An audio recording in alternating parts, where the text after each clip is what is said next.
छत्तीसगढ़ में मंगलवार के दिन सियासी हलचलें काफी तेज रही। छत्तीसगढ़ कांग्रेस प्रभारी कुमारी शैलजा सुबह अचानक रायपुर दौरे पर पहुंची। यहां से वे सीधे सीएम हाउस गईं।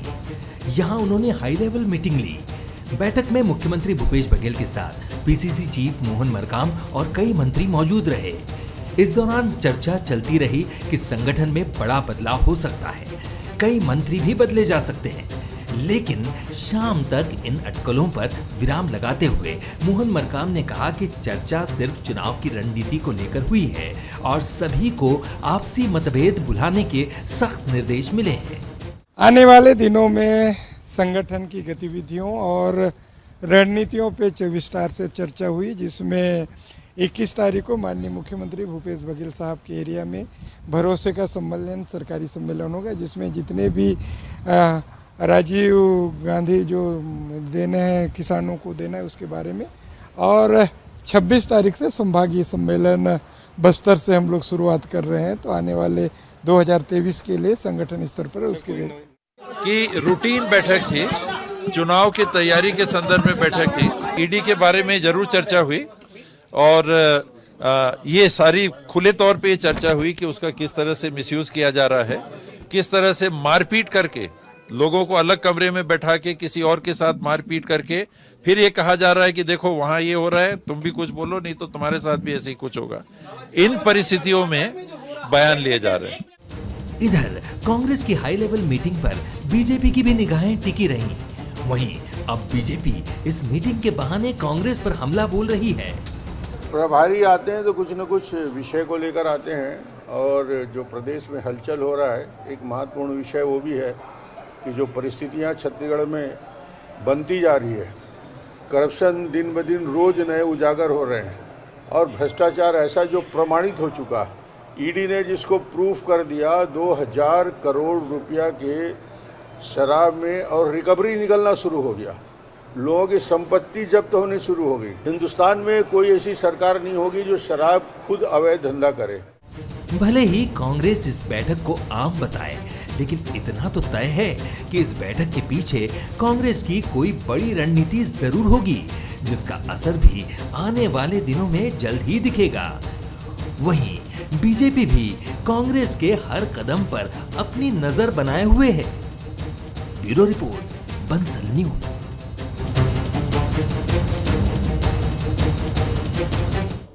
सुबह 8 बजे से रात के 8:30 बज चुके हैं, लेकिन अभी तक छत्तीसगढ़ के सियासी सस्पेंस पर पूरी तरह से पर्दा नहीं उठ पाया है। जितने मुंह उतनी बातें, अटकलों कयासों का दौर अभी भी जारी है। क्या प्रदेश अध्यक्ष बदले जा रहे हैं? क्या प्रदेश अध्यक्ष के साथ कार्यकारी अध्यक्षों की नियुक्ति होने वाली है? क्या एक मंत्री की छुट्टी होने वाली है? क्या आदिवासी बहुल इलाके से प्रतिनिधित्व और बढ़ाने पर बात हो रही है? कई तरह की चर्चाओं के बीच जो बातें छन कर आई है, वह तो यही संकेत दे रही कि छत्तीसगढ़ में बहुत कुछ बड़ा होने वाला है। अब यह बड़ा मंत्रियों को बदलकर होगा, ईडी की कार्रवाई के जवाब में होगा, या संगठन के बदले हुए नेतृत्व के जवाब में होगा? हैरानी इस बात की नहीं कि 3 घंटे तक क्लोज डोर मीटिंग मुख्यमंत्री निवास में चली। सोचने वाली बात यह कि कुमारी शैलजा को रायपुर आना था, लेकिन कई मंत्रियों को कानो कान खबर नहीं थी। जयसिंह अग्रवाल को तो भागे भागे कोरबा से रायपुर आना पड़ा, तो रुद्रगुरु बिना आमंत्रण के ही मीटिंग में पहुंच गए। कुछ मंत्री जो बुलाए नहीं गए थे, वे दिन भर फोन पर ही पूछते रहे कि आखिर बंद कमरे में हुआ क्या। नमस्कार, आज का मुद्दा में आप सभी का स्वागत है। मैं हूं आदित्य नामदेव। तो वाकई में चल क्या रहा है?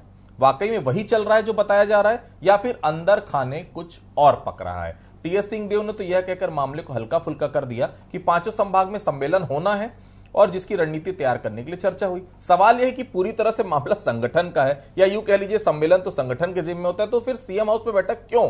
और उस बैठक में मंत्रियों की मौजूदगी आखिर क्या बयां करती है? क्या वाकई में 4.5 साल तक स्थिर चली भूपेश सरकार में बहुत कुछ बड़ा बदलाव होने वाला है? चर्चाओं को देखें तो कई लोग इस बात की तरफ इशारा कर रहे हैं कि ईडी बहुत कुछ बड़ी कार्रवाई करने के मूड में है, लिहाजा आज की बैठक में सतर्कता और सियासी चाल के बूते ईडी को निस्ते नाबूद करने की रणनीति भी बनी। वहीं संगठन और सियासत में कुछ अलग तरह की बाधाओं को भी दूर करने पर बात हुई।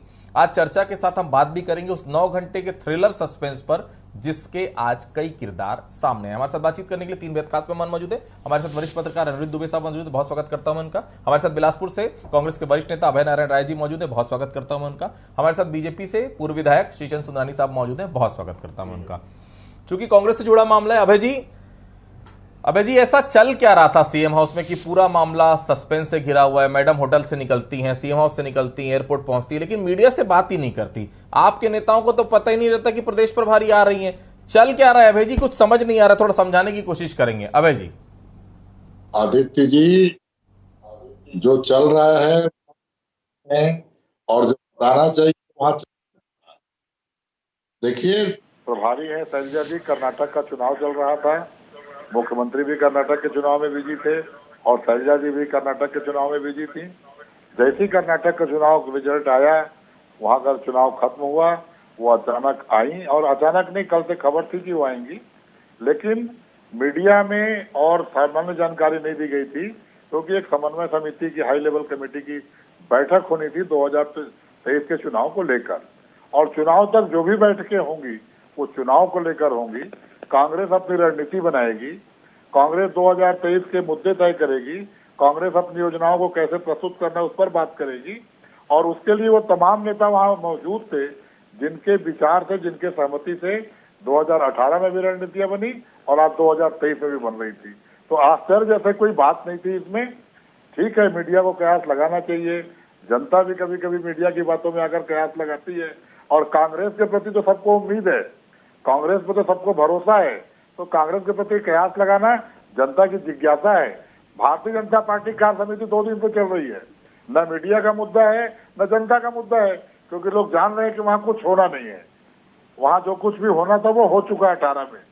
अब जब तक उनसे छुटकारा नहीं मिलेगा 18 वालों से, तब तक 23 में कोई हिसाब किताब नहीं होगा। तो कांग्रेस को लेकर जनता जिज्ञासा में रहती है, मतलब कांग्रेस पे भरोसा है। और कांग्रेस और क्या अच्छा करने जा रही है, इस पे सब लोग का निगाहें लगी रहती है। जो भी बदलाव होते हैं वो हाईकमान करेगा। जो भी रणनीति तय होगी आज यहाँ से तय होकर जाएगी, हाईकमान को बताया जाएगा और हाईकमान के यहाँ पे होगी।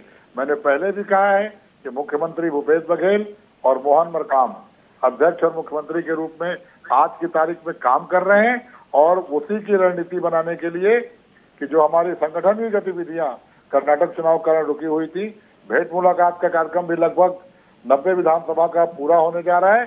इसके बाद पूरा का पूरा फोकस मुख्यमंत्री जी का और प्रदेश अध्यक्ष जी का संगठन के कार्यों में होगा। 21 को भरोसे कार्यक्रम की घोषणा हुई, 25-26 तारीख से संभागवार कार्यकर्ता सम्मेलन की भी घोषणा हुई। उसके बाद जिले के सम्मेलन होंगे, ब्लॉकों के सम्मेलन होंगे और बूथ वाइज समीक्षा भी हमारे मोहन मरकाम जी ने सबके पास चलता। सुनील साहब, आज की बैठक को लेकर कुछ बातें आपके गले से उतरी कि नहीं उतरी है? सीएम हाउस में पूरे 3 घंटे तक बैठक चली है, मंत्री को कोरबा से भागकर रायपुर आना पड़ रहा है सुंदरानी साहब, और जो मंत्री रायपुर मौजूद थे उन्हें बुलाया नहीं जाता। बीजेपी तो सुबह से नजर रखी थी इस बैठक पर, आपके कई नेताओं के दिन भर फोन घनघना रहे थे। सही कह रहा हूं सुंदरानी साहब? मैं जी आदित्य जी, मैं अभय नारायण जी को भी सुन रहा था और बहुत मासूम प्रवक्ता हैं कांग्रेस पार्टी के, बिना जानकारी के, बिना कुछ उनको पता होने के बाद भी वो कुछ बातों पे बात कर रहे थे, लेकिन बड़ी मासूमियत से अपनी बात को रख रहे थे। मैं अच्छा मानता हूं उनको। आदित्य जी, कांग्रेस पार्टी की जो मीटिंग हुई है, घबराहट की मीटिंग है ये। कहीं न कहीं रायपुर से लेकर दिल्ली तक ये घबराहट है। जिस प्रकार से भारतीय जनता पार्टी सक्रिय होकर भूपेश बघेल सरकार के काले कारनामों का चिट्ठा जनता के बीच में उजागर कर रही है, लगातार भारतीय जनता पार्टी चिंतन मंथन कर रही है और आंदोलन कर रही है, मुद्दे उठा रही है। कहीं न कहीं कांग्रेस पार्टी का जो शीर्ष नेतृत्व इस बात को महसूस कर चुका है कि भूपेश बघेल दागदार हो गए हैं, भूपेश बघेल सरकार दागदार हो गई है। कहीं इस जिस प्रकार उन्होंने कर्नाटक में चुनावी मूवमेंट चलाया, वही की वही बातें आज कांग्रेस पार्टी यहाँ कर रही है। 50% का कहीं न कहीं कमीशन, भ्रष्टाचार, शराब में। मैं तो कह रहा हूँ कहीं न कहीं ईडी का टोटलिंग मिस्टेक हुआ है।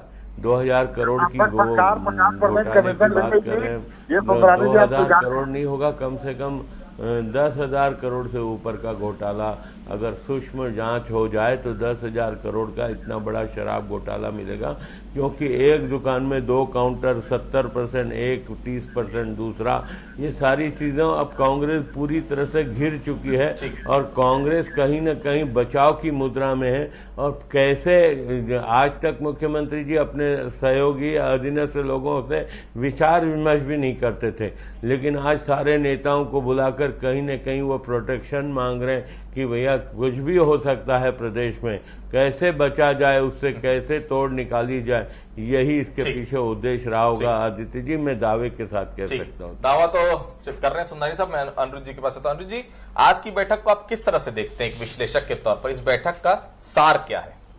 देखिए आदित्य जी, शैलजा जी जो छत्तीसगढ़ के प्रभारी हैं और कांग्रेस राष्ट्रीय महासचिव हैं, उनका एकाएक आगमन मतलब यहाँ के बड़े बड़े नेताओं को पता नहीं था, तो इसको बहुत मतलब ना हल्के से नहीं लिया जा सकता। खैर कोई भी शैलजा जी की किसी भी गतिविधि को हल्के से नहीं लिया जा सकता, बहुत सम्मानित नेत्री हैं। लेकिन अभी तक के जब से वो प्रभारी बनी तो पूर्व से मतलब सूचना जारी हो जाती थी कि शैलजा जी इतने तारीख को आएंगी और ऐसी बैठक लेंगी, या कभी प्रेस कॉन्फ्रेंस लेना होता तो वो भी सूचना स्पष्ट थी। इस बार तो कोई खबर नहीं थी, तो निश्चित रूप से आदित्य जी इससे झलकता है कि कांग्रेस के अंदर खाने में जरूर कुछ ना कुछ मतलब है ना कोई बड़ी रणनीति को अंजाम दिया जा रहा होगा। और बीच में आप देखे भी होंगे कि तरह तरह चर्चाओं का भी दौर था। मतलब ये था कि प्रदेश कांग्रेस अध्यक्ष बदला जाएगा, यदि बदला जाएगा तो फिर मोहन मरकाम जी को क्या जिम्मेदारी दी जाएगी, और ये भी कहा जा रहा था कि अगर कहीं वो हटते हैं तो उनको बड़ी जिम्मेदारी दी जाएगी। और फिर ये भी बात होती रही कि एक आध जो कोई मंत्री है जो इधर से उधर हो सकता है या हट भी सकता है, तरह तरह की चर्चाएं हैं। और देखिए राजनीतिक जो है बहुत अनिश्चितता का क्षेत्र है, और अभी भी चुनाव को 7 महीने बचे हैं। अगर कोई कांग्रेस एक्सपेरिमेंट कर ली, आज उसके 71 विधायक हैं, तो उसमें कहीं कुछ जो है बहुत कुछ घट नहीं जाना है, वो एक्सपेरिमेंट कर सकती है। और जो जहां तक कि जो आपने पूछा शैलजा जी का इस तरह आगमन, तो मुझे मतलब इसमें कोई बहुत दूर की कोई चीज कौड़ी दिखाई दे रही है। और मुझे लगता है कि कांग्रेस के भीतर से कोई ऐसी हो सकता है कि कोई चौंकाने वाली बात सामने आए जिससे हम अनभिज्ञ हैं अभी तक, और मतलब एक हलचल पैदा करेगी, मुझे ऐसा लगता है। ठीक है अभय जी, हमें तो जानकारी मिल रही है कि संगठन में बदलाव हो रहा है, बिलासपुर संभाग के एक मंत्री की छुट्टी हो रही है, आपको जानकारी है कि नहीं अभय जी? और मुझे ऐसा लगता है होगी भी तो आप बताएंगे, लेकिन फिर भी मैं पूछ रहा हूं, शायद ना बताएं आप, ये सही है कि नहीं अभय जी? देखिए आदित्य जी, मैं प्रवक्ता कांग्रेस पार्टी का हूं और वही बातें मेरे द्वारा कही जाएगी जो कांग्रेस पार्टी के लिए उचित होगी।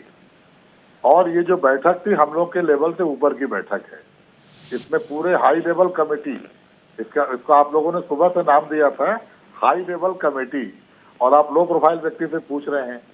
तो मेरा कहना यह है आदित्य जी कि पार्टी की बैठक हुई है और पार्टी की बैठक को लेकर हलचल होना स्वाभाविक है। बात कर रहे हैं आप हाई प्रोफाइल नेता है भाई, बिलासपुर की जिम्मेदारी आपके ऊपर, कैसी बात कर रहे हैं आप? किसने बोला आप लो प्रोफाइल हैं? हाई प्रोफाइल आप नहीं, आप पूछ लीजिए सुंदरनी साहब से, आपके मित्र हैं। आदित्य जी, दूसरी चीज मैं ये कह रहा हूँ कि संगठन में बदलाव का पूरा पावर हाईकमान को पीसीसी के जो निर्वाचित प्रतिनिधियों ने दे दिया था। निर्वाचन का जब काम कंप्लीट हुआ तो पीसीसी प्रतिनिधियों की बैठक हुई और सबने जिला अध्यक्ष, ब्लॉक अध्यक्ष, प्रदेश अध्यक्ष, जो परिवर्तन होने होंगे वो हाईकमान से होंगे और उसका निर्णय हाईकमान लेगा। उसका निर्णय रायपुर में तो होना नहीं है। और कयास लगभग 1 महीने से मीडिया के द्वारा चल रहा है, तो ऐसी कोई बात नहीं। आज की तारीख में मोहन मरकाम जी अध्यक्ष हैं और उन्होंने कौन, राहुल गांधी, प्रियंका गांधी की खड़गे जी? देखिए सुंदरानी जी, आपके यहाँ 2 नेता चलाते हैं, हमारे यहाँ लोकतंत्र है, पूरी कार्य समिति नेता है। राहुल नहीं, हाईकमान कौन सा? आपके 2 हाईकमान है। कांग्रेस वर्किंग कमेटी हमारा हाईकमान है, राष्ट्रीय अध्यक्ष खड़गे जी हैं और सोनिया जी, प्रियंका जी और राहुल जी उसके सदस्य भी हैं। तो हमारा तो कार्य समिति फैसला करती है, लोकतांत्रिक करती है। आपके यहाँ हम 2, हमारे 2 की सरकार चल रही है, अमित शाह, मोदी, अडानी और अंबानी। ये पूरे देश में विदित है कि हम 2 और हमारे 2 की सरकार चल रही है। दूसरी बात आदित्य जी, कांग्रेस में सब कुछ ठीक ठाक है। आपके मैं जो आज की हेडिंग है उसका ही बात कर रहा हूँ कि सब कुछ ठीक ठाक है और 18 की तरह 23 में फतह होगी। 18 और 23 में परिस्थितियों में फर्क यह आया है कि 18 में हम एक 15 साल की सरकार के भ्रष्टाचार के खिलाफ लड़ रहे थे, कमीशन के खिलाफ लड़ रहे थे। जो छत्तीसगढ़ 15 साल पीछे चला गया था उसकी लड़ाई लड़ रहे थे। 23 में हम अपनी कार्य योजना लेकर जाएंगे, जो 5 साल हम काम किए हैं उसको लेकर जनता के बीच में जाएंगे। किसानों के, मजदूरों की, न्याय योजना की तमाम बातों को करेंगे। लेकिन एक लाइन जरूर कहूंगा कि आज शिवरतन शर्मा जी ने बहुत अच्छा प्रस्ताव पेश किया कैबिनेट समिति में कि छत्तीसगढ़ बचाओ। वो नारा था छत्तीसगढ़ की भाजपा को बचाओ। भाजपा उन 15 साल के मुख्यमंत्री से बचाओ, उन 15 साल के मंत्रियों से बचाओ और उन नेताओं से बचाओ जिनको 18 में जनता ने नकार दिया था। वो प्रस्ताव उन्होंने पेश किया। ठीक है जी। सृजन जी, ऐसा तो नहीं कि बीजेपी, छत्तीसगढ़ की जो बीजेपी है, दिल्ली के भाग से छीका फूटने का इंतजार कर रही, मतलब कांग्रेस में ऊपर नीचे हो और आपका रास्ता साफ हो जाए, इसलिए आज दिन भर आप लोग कुशाभाऊ ठाकरे परिसर में तो मौजूद थे बैठक में, लेकिन नजरें मोबाइल पर गड़ी हुई थी ना सुंदरानी साहब की? नहीं थी? नहीं, आज की बैठक बहुत ही अच्छे वातावरण में बैठक हुई और कई सारे निर्णय हुए। निंदा प्रस्ताव सरकार के खिलाफ, तो बैठक की चर्चा ज्यादा हुई कि सीएम हाउस की बैठक की चर्चा ज्यादा? नहीं, हमारी भारतीय जनता पार्टी की संगठन की तैयारियों को लेकर बैठक हुई, आंदोलनों को लेकर बैठक हुई, 9 साल के मोदी जी के कार्यकाल को जन जन तक पहुंचाने के लिए, घर घर जाकर प्रचार करने के लिए कमेटियां बनी है, प्रभारी बने, उनको लेकर कार्यक्रम की रूपरेखा तय की गई और निश्चित रूप से भूपेश बघेल सरकार के काले कारनामों को उजागर करने में हम सफल हुए।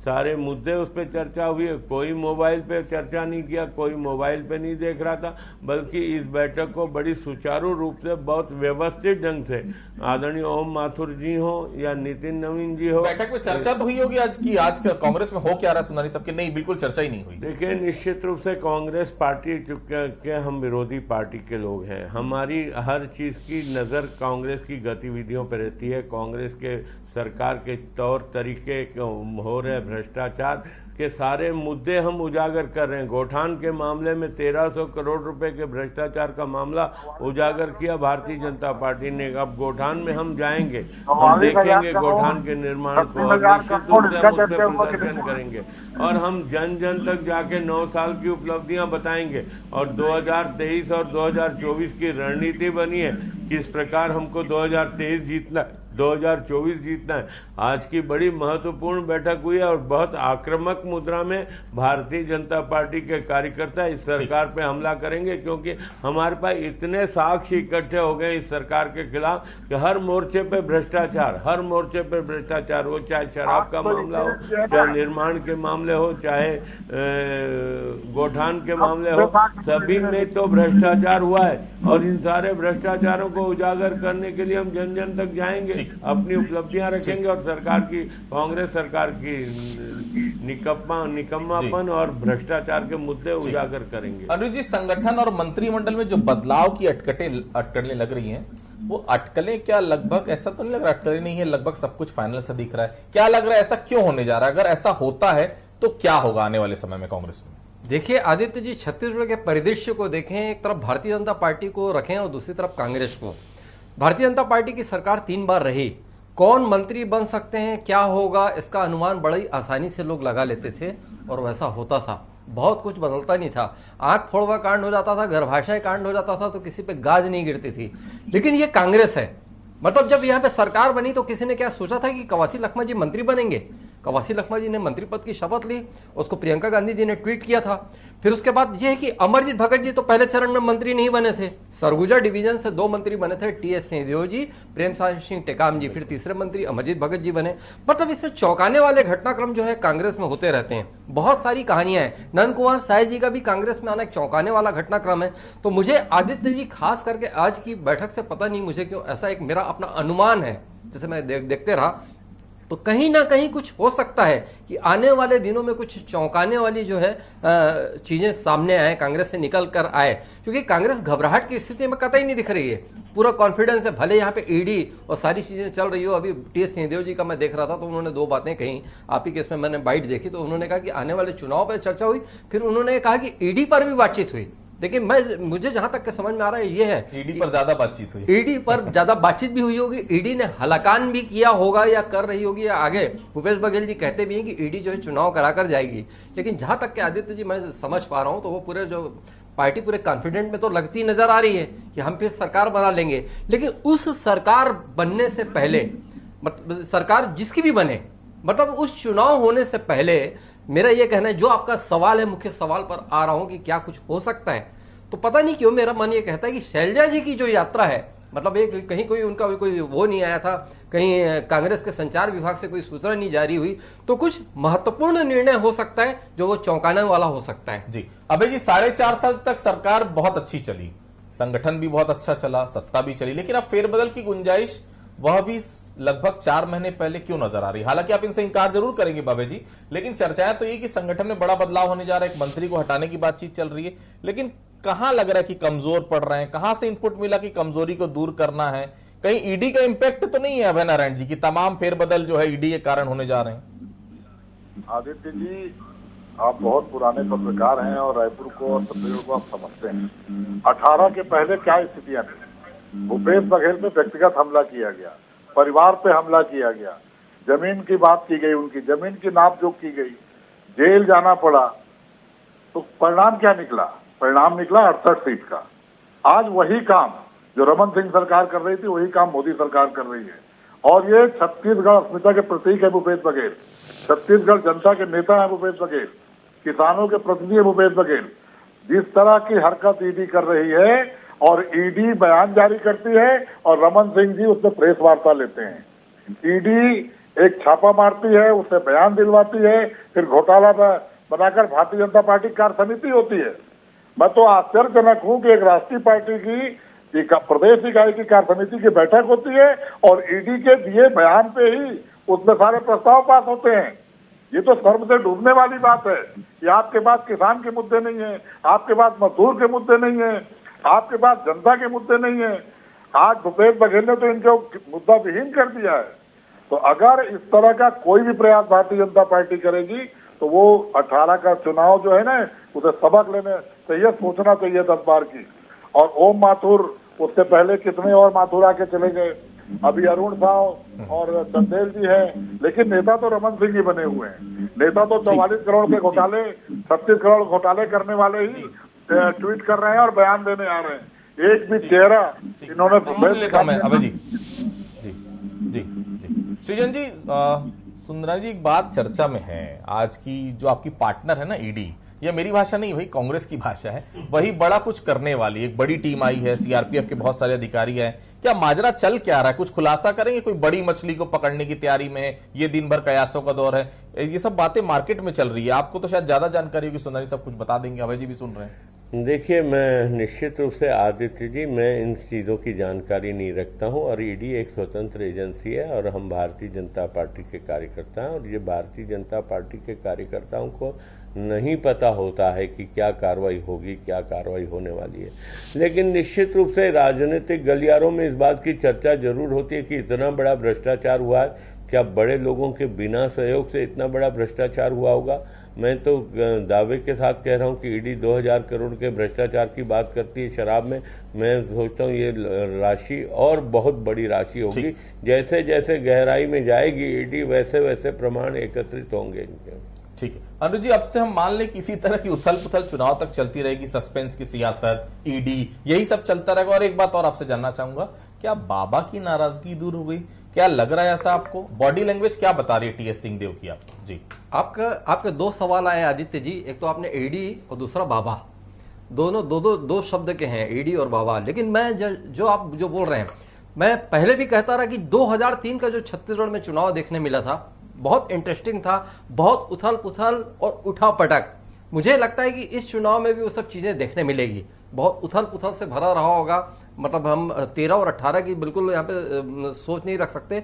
रही बात बाबा की, तो अभी जो है 2 महीने पहले जो रायपुर में कार्यक्रम हुआ, तो बाबा साहब और मुख्यमंत्री भूपेश बघेल जी एक मंच पर थे, और दोनों ने एक मंच पे एक दूसरे की मुक्त कंठ से प्रशंसा की। तो उससे कुछ मिल तो रहा है, मतलब संकेत तो यही मिल रहे हैं कि जो चीजें हैं, मतलब कुछ दीवार जो है थोड़ा सा मतलब है ना हटी है, या फिर वो बर्फ जो है पिघली है।